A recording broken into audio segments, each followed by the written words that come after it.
And away we go. It's just me at the moment. Not sure if Eric or Risk are going to join.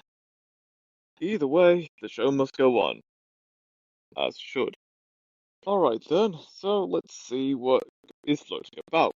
In the news, Musk says Optimus robots will build themselves in self-replicating factories. On November 19th, 2025, Elon Musk, Tesla CEO, told the US Saudi Investment Forum that AI and Optimus humanoid robots could make traditional work optional. Musk seeks to use Optimus to shift Tesla towards robotics, aiming to deploy the robots in manufacturing this year and broaden availability in 2026 to help eradicate poverty. He gave a time frame saying, I don't know what long term is. Maybe it's 10, 20 years to some or something like that. And Elon Musk, Tesla CEO, added, at some point, currency becomes irrelevant, while framing Optimus robots as the only way forward. Tesla shareholders approved a $1 trillion pay package earlier this month, with Musk needing to meet targets tied to an $8.5 trillion market value amid $1 trillion Saudi investments. Analysts note that electricity limits and Elon Musk's past predictions suggest caution, while Yale Budget Lab finds little labor disruption from AI since 2022. So, as it turns out, actually no, this is going to happen. We knew it was going to happen. Anyone that says otherwise, well, that's just naive, because AI and humanoid robots are on the rise. Do I like it? Not so much. But there is potential. It will it will streamline and make work more efficient and affordable.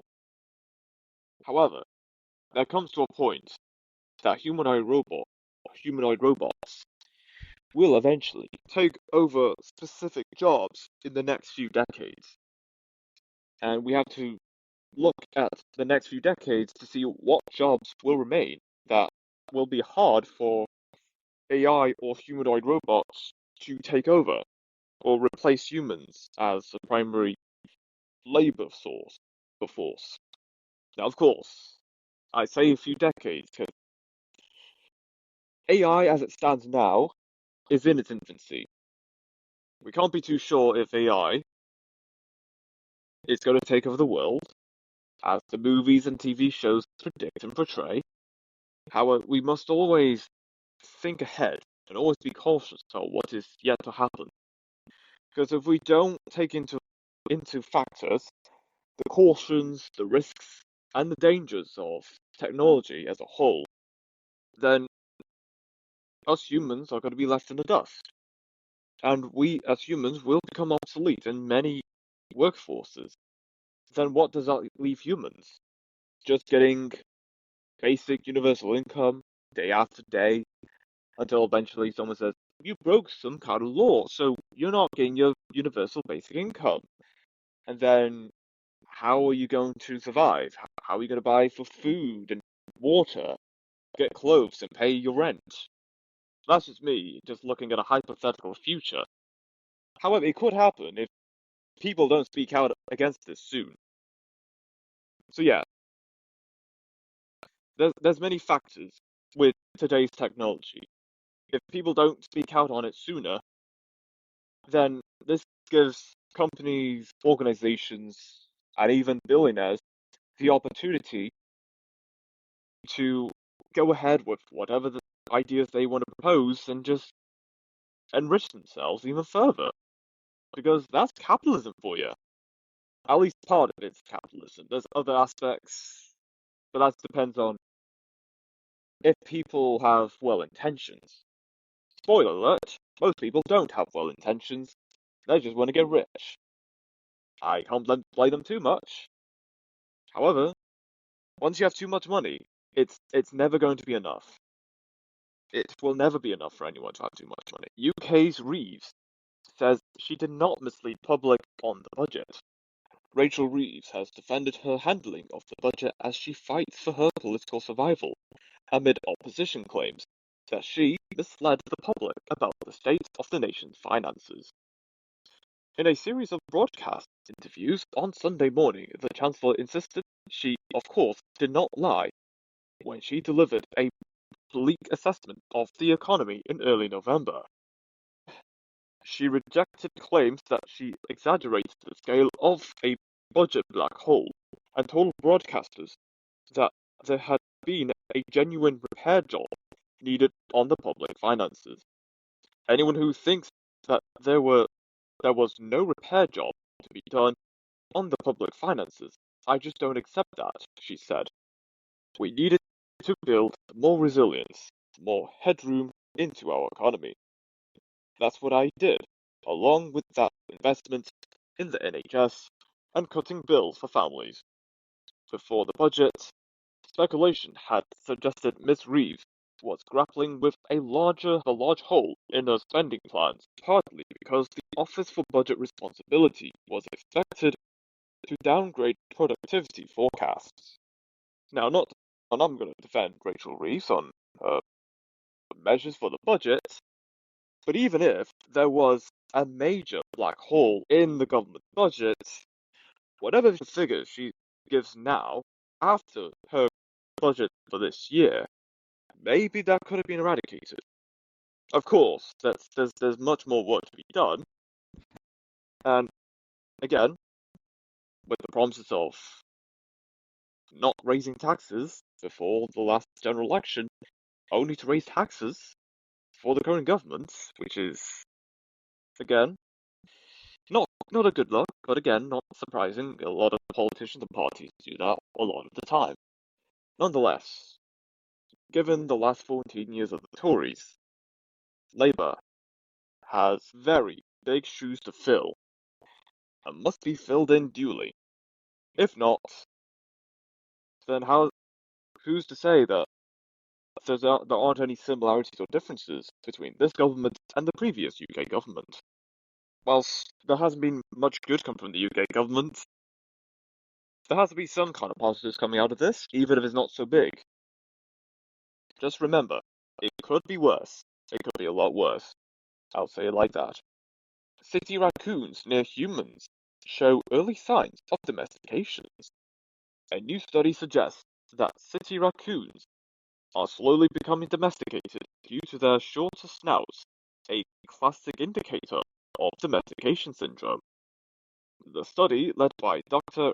Raffaella Leish, analyzed nearly 20,000 images of raccoons across the United States and found that urban raccoons have shorter snouts that they're rural than the leash theorizes that the main driver of raccoon domestication is human trash, as have urban raccoons that are calmer and less fearful of humans can more easily access discarded food. Now that's interesting.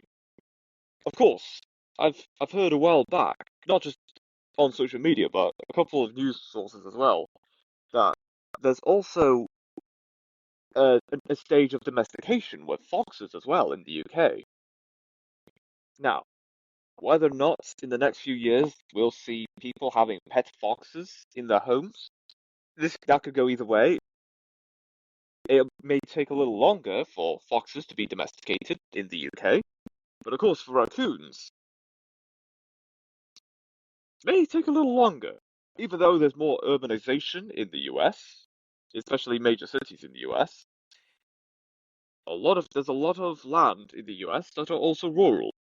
So to think that you could have a pet raccoon in your home, I wouldn't jump to conclusions just yet. Also, you never know what raccoons are carrying. Yeah, just a little heads up so you don't get ill or catch any serious diseases, because I've heard enough of that already, as it is. I just, but hey, that's been done before with cats and dogs, and also rabbits as well, so why not foxes and raccoons? Dublin taxi drivers protest Uber fixed fare system.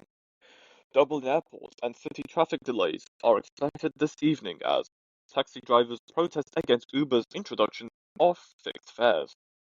Three separate protests by groups of taxis are planned around Dublin, which are all set to kick off officially at 4 p.m. One group will kick off from Cunningham Road, while another will start their journey from Clontarf Road. These two groups plan to combine at Matt Talbot Bridge in the north of the city before making their way to Merrion Square and government buildings. A third protest is set to slow traffic between the airport roundabout and the M1/M50 interchange.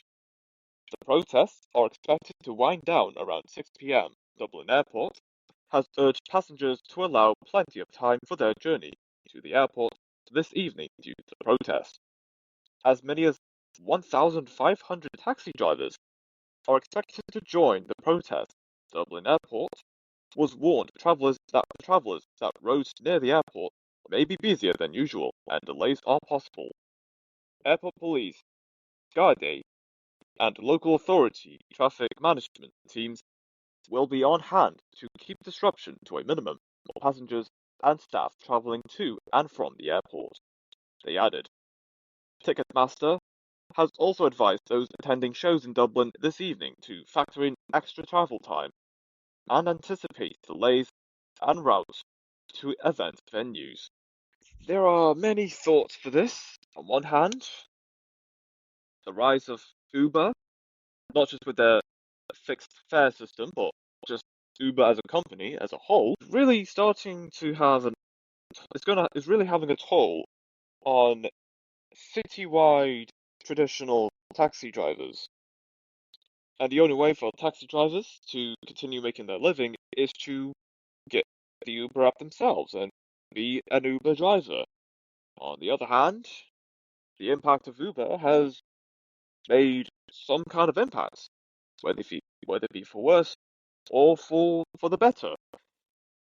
When it comes to people wanting to get to where they want to be without having to take their cars or use public transit to get place to place. I don't have too much of a say nor opinion about Uber or just the taxi driving sector, so long as not too many robots are taking over those jobs. That's the important thing. And I'm not saying it's true, or if there is any. If there is a divide between Uber taxi drivers or traditional citywide taxi drivers, whilst they may have their differences, and there is a threat from one side or the other, I believe those two sides should come together at some point to combat against the robo-taxi drivers. And I think this applies to everything. Whilst people have differing political beliefs, what if people believe there is a threat to their way of life through differences in their opinions, there's actually a bigger threat in terms of cultural differences. It's all about the hierarchy. Particular groups of people on top with not just the money, but also have the intention to keep people from succeeding or become financially independent. I'm just saying that it's likely that there are people out there that have all the money, which also have the intention to prevent people from getting to that point. They want to keep a lot of people poor and impoverished and not do well in life. I think we should allow people to do what they want to do and succeed in life and be financially independent so that no more will they rely on the local governments or groups of people or companies to get by in life. They have the money. Most people in the members of the public have all the money in the world to get what they need or what they want and not worry about what people have to say or what people do. And yeah, there you go. Japan One Piece singer halted mid-performance in China. Oh, I actually heard about this on social media. Let's see what it reads. Ki Atsuki, Japanese singer whose songs feature in One Piece, was forced to stop performing on stage at the Bandai Namco Festival 2025 in Shanghai. Her November 29th show was cancelled by management citing unavoidable circumstances, and organizers announced on WeChat that Bandai Namco Festival 2025 would be cancelled after comprehensively taking into consideration various factors. A social media video shows Otsuki singing on the stage at Bandai Namco Festival 2025 in Shanghai before the lights cut out and the music stopped. Then two people believed to be staff escorted her off stage. Other high-profile Japanese acts have also called off China performances, including Memorial, Clover Z, who were told by the organizer to cancel their Saturday slots, citing unavoidable circumstances. The, the interruption occurred amid rising tensions over remarks by Prime Minister Sanae and Soichiro Matsutani warned the situation surrounding Japan's entertainment business could become even more severe. So, the people organizing Bandai Namco Festival 2025 in Shanghai said, we're not continuing these performances, we're cancelling the event because of unavoidable circumstances and considering various factors.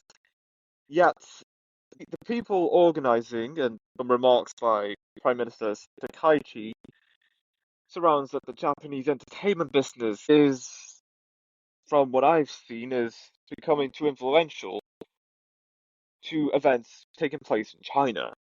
You could just say that we don't want Chinese entertainment taking over China.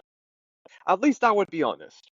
It's concerning and a bad look, but I'll give respect to the organizers to say that the reason that the event is cancelled is because Japanese entertainment business is too influential in China. Fair enough. They want to give priority to entertainment in your own country. I respect that. But to allow anything Japanese themed to happen in China, then to say we're cancelling it, we can't avoid it. Well, you say you can't avoid it, but you just let them in. Why would you do that? If that is so stupid, if you're concerned about the influence of Japanese entertainment, why let that go ahead? Why let Japanese acts in Shanghai go ahead to begin with? And also, oh, Bandai Namco Festival. Again, I'd assume that is based in Japan.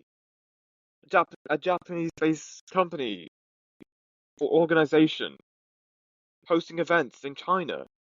Again, why are organizers allowing that to happen? And then at the last minute, in the middle of the performance, they are stopping the performances, they are cancelling the acts that was about to go ahead, and say unavoidable circumstances. If you don't want unavoidable circumstances to happen, you shouldn't have accepted to begin with.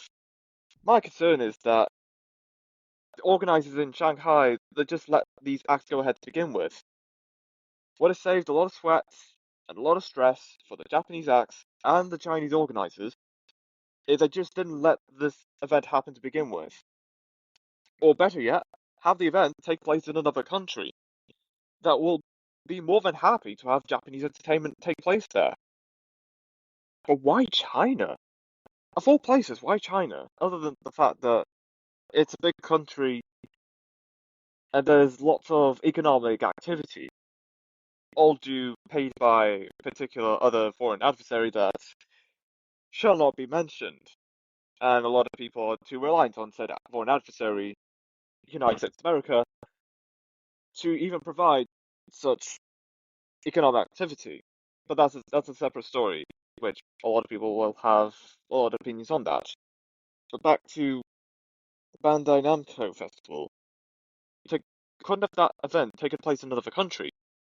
Or was no other choice? They had to do in China and allow a few acts to perform and then just cancel midway. That doesn't make any sense. To me, that makes no sense whatsoever. You could have just avoided it altogether. But no, you just accepted it and then decide whenever you feel like it to cancel all the other acts midway, wasting the money and the time of the other Japanese acts. They asked themselves, what's the point coming here? Was it all for nothing?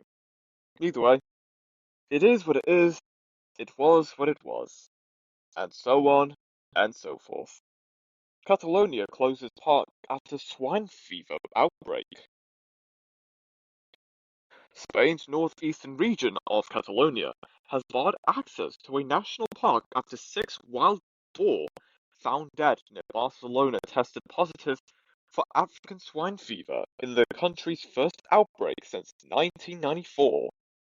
The Guaicerola Park, a major natural park in the region, was closed for all leisure activities, and outdoor activities were restricted in 60 villages near the center of the outbreak, the Catalan Agriculture Ministry said late on Friday. Catalan authorities will deploy traps for wild boar and deploy police to enforce barriers to the area. African swine fever is not harmful to humans but spreads rapidly among pigs and wild boar. Taiwan became the latest country to announce restrictions on Spanish pork imports, when its agriculture ministry said on Saturday it had banned all pork products, unlike pig imports. China has banned pork imports from Barcelona province after Spain detected its first case of African swine fever in 3 decades. A Chinese customs document seen by Reuters showed. Britain on Friday said it would temporarily stop imports of pork meat from Catalonia. Mexico has suspended imports of pork products from Spain following the swine fever outbreak. Now, of course, a while back, a few episodes ago, whether it be on this podcast or the Elone Show, 2025 was a big year that supposedly another wave of lockdowns was supposed to happen. Turns out, it may not be another series of lockdowns, it's just another series of viruses going about like COVID did. The only difference is, so many fevers and viruses going all over the place at once. However, it's not enough to initiate nationwide or global lockdowns like COVID had. Now, of course, 2025, it was still the year that a serious health crisis was still running about, like it happened in 2020. At least there wasn't any lockdowns happening, and we were restricted in our homes for the last 2 or so years, maybe more, depending on if the country in question had a worse case of COVID or were running low on funds to keep the economy going. Nonetheless, 2025 has been an interesting year for viruses, fevers, and a lot of health concerns that sparked fear to a lot of people. But it wasn't enough. If we learned anything from COVID, it was to test to see how far people would go to go along with what is being suggested. That wasn't enough. It surely wasn't. Mackay Lemon catches Big TD pass after benching at number 19.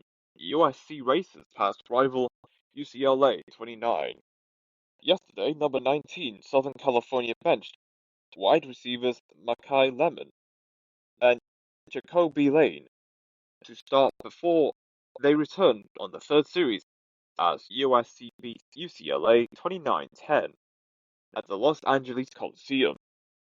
Beletnikov, finalist Mackay Lemon, and Jacoby Lane are in their third seasons at USC, with Lane entering the night with 46 receptions and both showing recent prolific performances. A sequence beginning with Lemon's 35-yard punt return led to Lane's 27-yard catch, setting up Lake McRee's touchdown, and King Miller later sealed the win with a 41-yard run. The Trojans finished the night unbeaten at the Los Angeles Coliseum and gained momentum heading into bowl season and 2026. Both teams honored tradition when both wore home uniforms in the rivalry between campuses about 13 miles apart, as the UCLA Browns played under interim coach Tim Skipper, with Nico Yamaleva starting at quarterback. Now, I don't pay attention to American football. However, from what I've just read, well, it's not too interesting, but of course it's nothing close to ordinary either. Yeah, that's it. That's all I have to say. Well, surely in America, this will certainly mean to a lot of people. Fair enough. Let's see if the two teams could win the current championship if they started a new season, or at least keep a run of good form, because good form is an indication of great success, even if they don't win titles. So long as they put up good performances, anything is possible. Anything is possible. Police recover body of missing Austrian influencer in Slovenian forest. Austrian influencer Stefani Piper, 31, went missing after attending a Christmas party, sparking a police search. Piper's ex-boyfriend was arrested in Slovenia near his burning car and confessed to... Good grief. What's with these people? Why can't you just let go of the past? Just let people go on with their lives.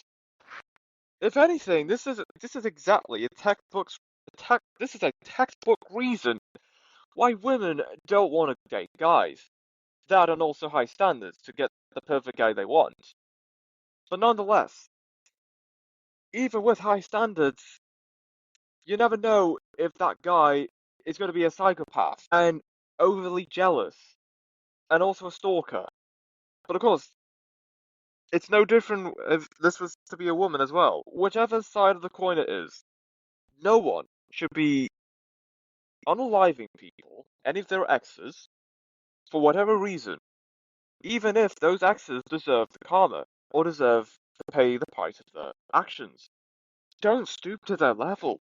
With that being said, rest in peace to... No, actually, no. For real. No, for real, though. Rest in peace, Stefani Piper. I send my condolences to the friends and family of Stefani Piper. I don't know who she is. I didn't even know. Wait, actually, actually, what gender is Stefani Piper? Either way, rest in peace to Stefani Piper. I send my condolences to the friends and family, and whatever comes out of this case, I hope something is to be done about this. Be, no one should ever go through that. Ever. Swiss voters rejected a 50% inheritance tax on wealthy. On November 30th, Swiss voters rejected a JUSO proposal to tax inheritances over 50 million Swiss francs, with public broadcaster SRF projecting about 79% voted against. The proposal originated with the Young Socialists, JUSOs, but Swiss federal government, Parliament of Switzerland, and Economie Suisse urged rejection, citing weak support from recent polls and broad opposition. Estimates put potential revenue at 4 billion francs, but analysts warn a 50% levy might reduce revenue through tax optimization, while family offices and wealthy private individuals flagged uncertainty and possible capital flight. Bankers treated the vote as a litmus test for redistribution appetite. UBS CEO Sergio Emotti said, "I hope it doesn't pass, as both the inheritance tax and compulsory national service extension failed. Consultants say the debate risks Switzerland's crown, as Boston Consulting Group forecasts, it could lose its wealth management sector this year, while Swiss Finance Minister Karin Keller-Sutter warned last month of reduced attractiveness amid domestic cost of living concerns. Honestly, I don't blame them. Another win for Switzerland. Now, of course, I'm not against taxation, but what I am against is taxation at a high rate that takes a lot of wealth from a lot of people, leaving with little money left to spend on goods and services. Now, of course, I'm aware that there are lots of people in this world that have far too much money to go around.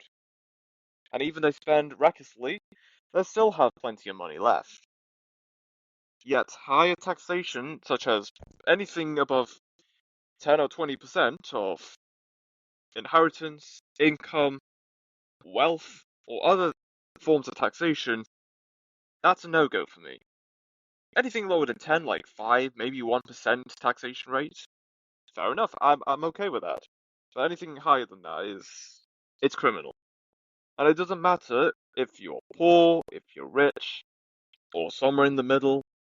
I think everyone should have enough money from what they earn from their job or businesses to use that money however they want to spend that money.